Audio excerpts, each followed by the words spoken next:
good thing does he withhold from those who walk uprightly. No good thing.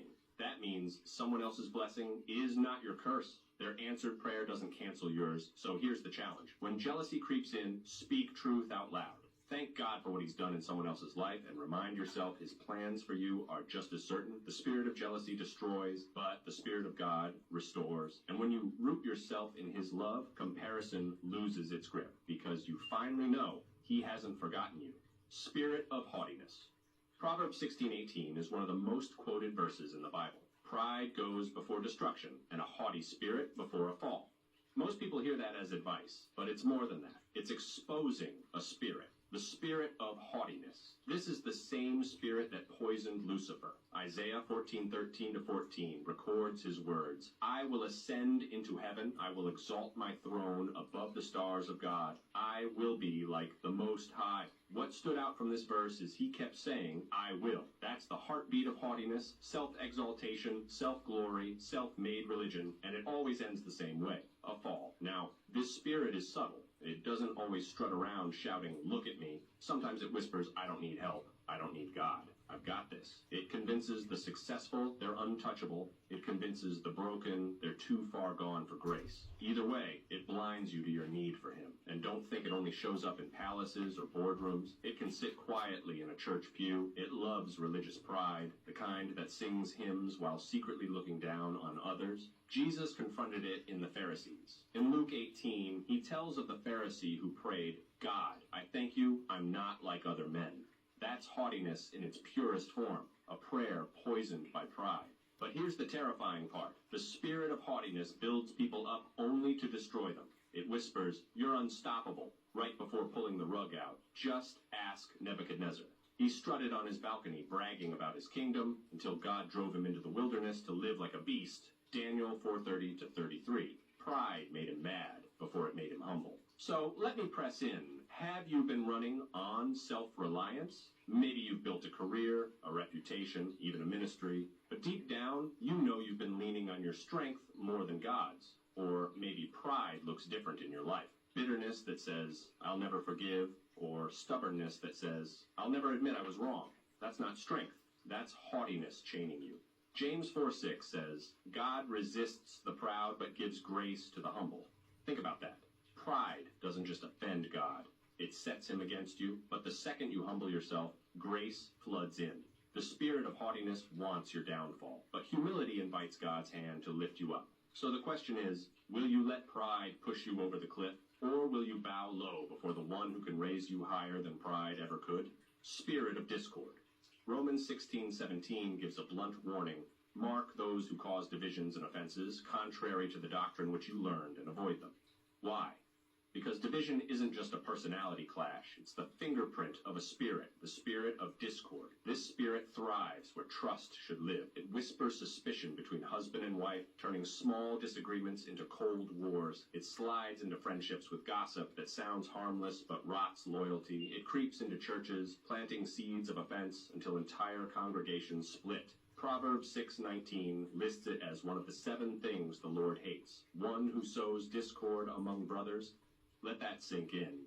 God says he hates it. And here's what makes this spirit so dangerous. Discord rarely looks demonic. Most of the time it looks reasonable. A prayer request, that's really gossip. A concern, that's really complaint. A truth-telling moment, that's just bitterness dressed up as honesty. By the time anyone sees it for what it is, relationships are already poisoned.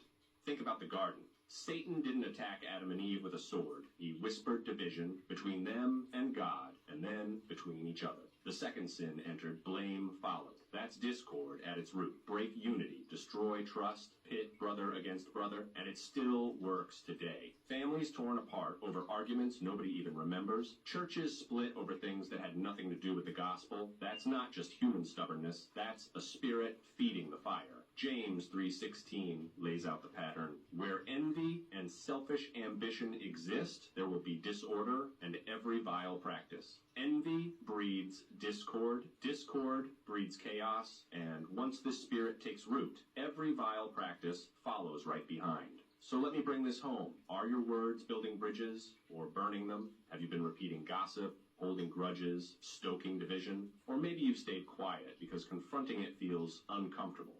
Either way, the spirit of discord wins when silence protects it, but God calls us higher. Matthew 5:9 says, "Blessed are the peacemakers, for they shall be called sons of God." Not peacekeepers, peacemakers, people who cut off discord at the root, people who fight for unity even when it costs them. The spirit of discord sows chaos, but the spirit of Christ sows peace. The question is, will you be the enemy's tool to divide or God's vessel to reconcile? Spirit of whoredom. Hosea 4:12 makes a statement most people skip over. The spirit of harlotry has caused them to stray, and they have played the harlot against their God. That's not just a history lesson. The Bible calls it by name, a spirit of whoredom. And this spirit is darker than most people realize. It doesn't only push people into sexual sin, though that's part of it. Its real goal is deeper. Spiritual adultery, pulling hearts away from God and fastening them to pleasure, money, or status. Anything that promises to satisfy you but leaves you emptier than before. Look at the pattern in Hosea's day. The people still went to the temple. They still spoke God's name. But behind the scenes, they were chasing other lovers. That's the spirit of whoredom, convincing you it's possible to split your heart. Give God a little, give idols the rest. But God doesn't share his bride.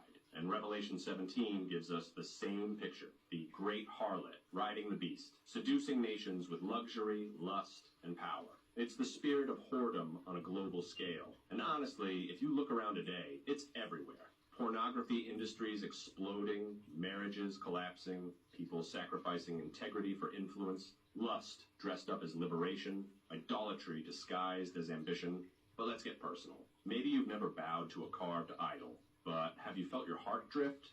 Maybe it wasn't sex. Maybe it was success. Maybe it wasn't a lover. Maybe it was control. The spirit of whoredom doesn't care what bait you take, as long as it keeps you unfaithful to God. James 4 doesn't sugarcoat it. Do you not know that friendship with the world is enmity with God? It's not about avoiding careers or hobbies. It's about noticing when the world's pull starts competing with your devotion. And here's the hope. God doesn't throw his people away when they wander. The whole story of Hosea is proof.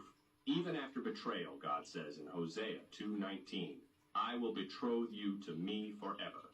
Yes, I will betroth you to me in righteousness and justice, in loving kindness and mercy. So if your heart has been drifting, don't let shame convince you it's too late. The spirit of whoredom may lure people into the far country, but the Father still runs to meet prodigals when they come home. He's not waiting with anger, he's waiting with mercy. Seducing spirit.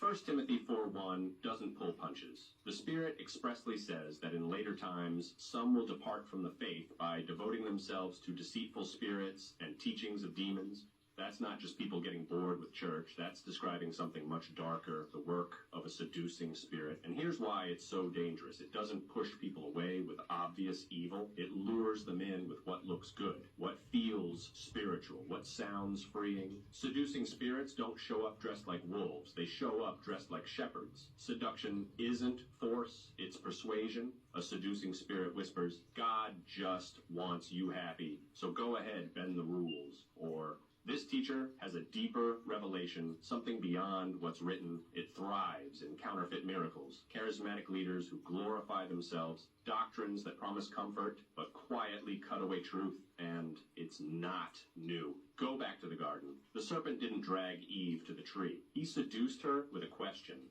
Did God really say Genesis 3:1? That's the blueprint of every seducing spirit since. Twist God's word just enough to make sin sound like freedom.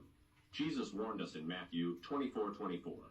False Christs and false prophets will rise and show great signs and wonders to deceive, if possible, even the elect.